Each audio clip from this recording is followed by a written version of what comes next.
తాకట్లో ఉన్న మీ బంగారాన్ని విడిపించి ఆ రోజు ఆన్లైన్ రేటుకి కొంటాం. Sharma gold company.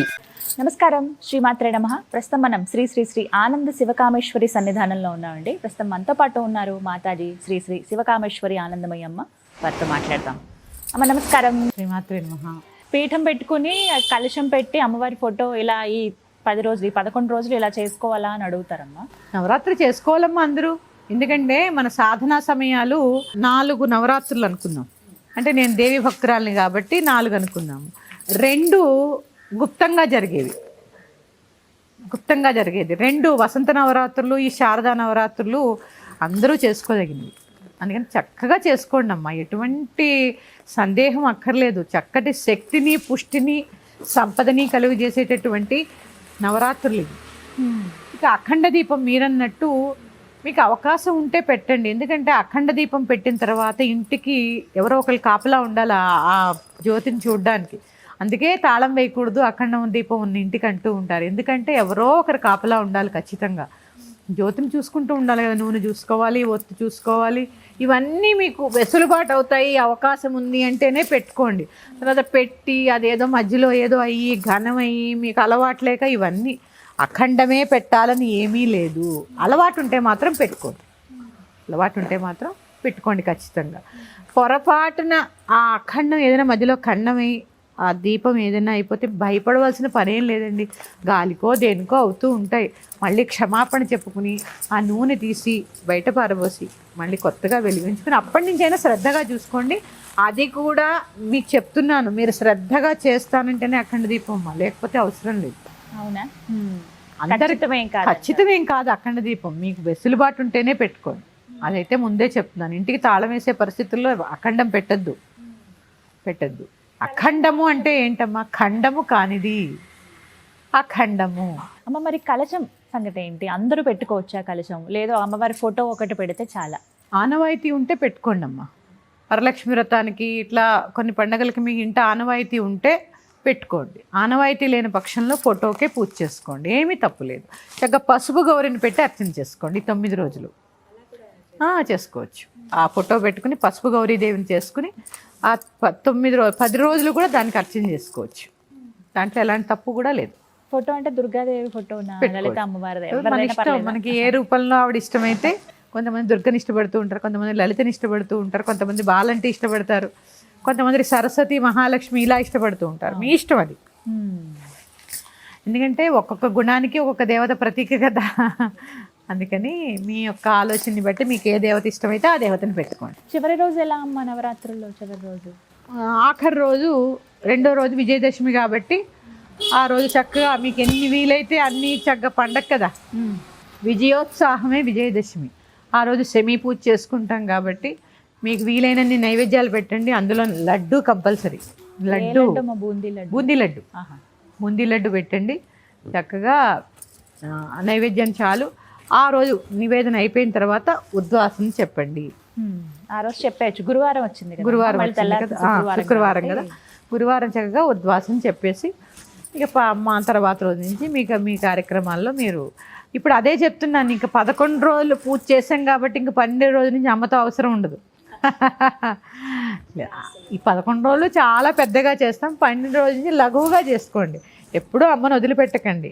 అమ్మ కొడుకు కింద ఉంటే అన్నీ ఉన్నట్టే. అమ్మ యొక్క నా పాదాల దగ్గర ఉన్నామనుకోండి, అన్నానికి అన్నీ దొరికినట్టే.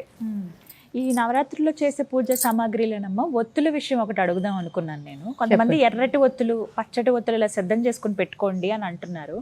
మామూలు ఒత్తులతో దీపారాయణ చేసుకోవచ్చా? విశేషంగా ఏమన్నా ఉండాలా? సాత్వికమైన ఆరాధన చెయ్యండి. పత్తి తెలుపులోనే ఉంటుంది, తెల్ల ఒత్తులే వేసుకోండి. ఎప్పుడు సాత్వికమైన ఆరాధనకే మొగ్గు చూపండి. నేను ఎందుకు చెప్పాను ఇందాక, రజోగుణాన్ని వదిలేస్తున్నాం ఎరుపు గుర్తుగా. ఇట్లా అనవసరంగా సాత్వికమైన ఆరాధన చేసుకోండి అమ్మా. ఎవరైతే చెప్తే అది వినకుండా సాత్వికమైన ఆరాధనే చేసుకోండి. ఊరికే మీరు కోపం తెచ్చుకోకండి, ఆవిడకి కోపం తెప్పించండి. ఎంత ప్రశాంతంగా చేసుకుంటే. అలాగే చెప్పాను కదా, అసత్యం ఆడద్దు, కోపం తెచ్చుకోవద్దు, శాంతంగా ఉండండి, మద్యపానం చేయవద్దు, మాంసాహారం భుజించవద్దు, ఉల్లి వెల్లుల్లి కూడా తినద్దు. రజోగుణాన్ని వదిలిస్తున్నామంటే రజోభూయిష్టమైన ఆహారాన్ని కూడా వదిలేయాలి. సాత్వికమైన 11 ఆహారం. రోజులు అంతే, సాత్వికమైన ఆహారాన్ని భుజించండి. ఏకభుక్తం చాలా శ్రేష్టం. ఉపవాసాలు ఉండలేని వాళ్ళు ఉండవలసిన పని లేదు. ఒక పూట భోజనం చేసుకోండి, హాయిగా చేసుకోండి రాత్రి. ఎందుకంటే అమ్మా, దేహో దేవాలయ ప్రోక్త జీవో దేవో సనాతన. ఈ దేహం ఉంటేనే కదమ్మా ఏదైనా చేయగలవు. దేహం పడిపోయే స్థితి. ఎందుకంటే మొన్న ఎవరో ఈ ఉపవాసాలు ఉండి పూజ చేసి అమ్మాయి ప్రాణం పోయింది, నేను చూశాను. మొన్న ఒక యూట్యూబ్లోనే చూసినట్టున్నానమ్మా. అలాంటి స్థితి ఎందుకమ్మా?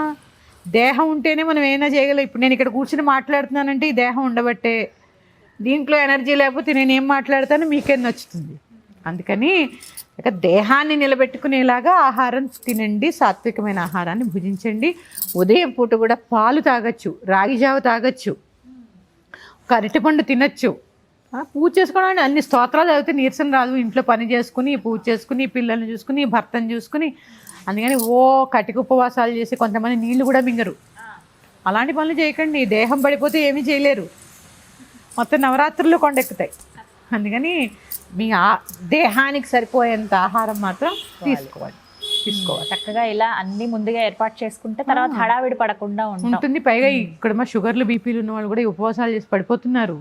అంత అవసరం లేదు. మీ శరీరం నిలబెట్టుకునేంత మీరు భుజించండి అని మీరు అన్నట్టుగా చక్కగా ఒక్కరోజు అధికంగా అమ్మవారిని విశేషంగా పూజ చేసుకోవడానికి వచ్చింది అని సంతోషిస్తూ ఈసారి నవరాత్రులు బాగా జరుపుకోండి. అది ఇప్పుడు అదేనమ్మా, నవరాత్రులు అంటే అమ్మవారి అర్చన పూజ అనేది ఎప్పుడూ చేయాలి. ఈ నవరాత్రుల్లో విశేషంగా అలంకరించుకోవాలి. ఇంకోటి చెప్పాలి, నేను మీకు శ్రావణ మాసంలో కాళ్ళు కీళ్ళు అతికిస్తున్నారు విగ్రహాలకి, పెట్టకండి అని చెప్పాను.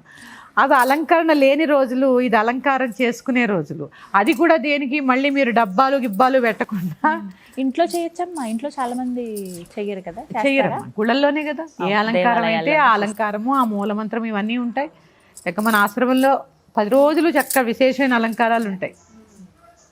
అంటే గుళ్ళల్లో చేస్తారు, ఎందుకంటే అలంకారాలు కదా. ఒక్కొక్క రోజు ప్రథమం శైలపుత్రీ ద్వితీయం బ్రహ్మచారిణి, తృతీయం చంద్రగండేతి, కుష్మాండేతి చతుర్థకం, పంచమం స్కందమాతేతి, షష్టం కాత్యాయని చ, సప్తమం కాళరాత్రి మహాగౌరీతి చాష్టమం, నవమం సిద్ధిదాత్రి చ, నవదుర్గా ప్రకీర్తిత కదా.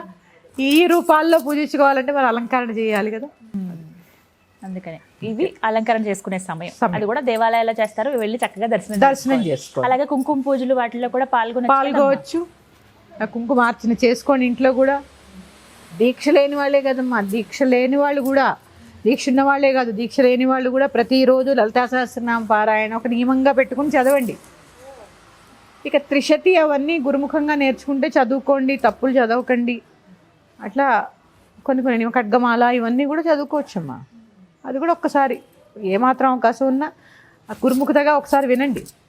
యూట్యూబ్లో చాలామంది గురువులు చెప్పిన ఉన్నాయి, వినండి, విని చేసుకోండి. చాలా చక్కగా జరుపుకోవచ్చు, ప్రశాంతంగా. ధన్యవాదాలమ్మా. శ్రీమాత్రే నమః.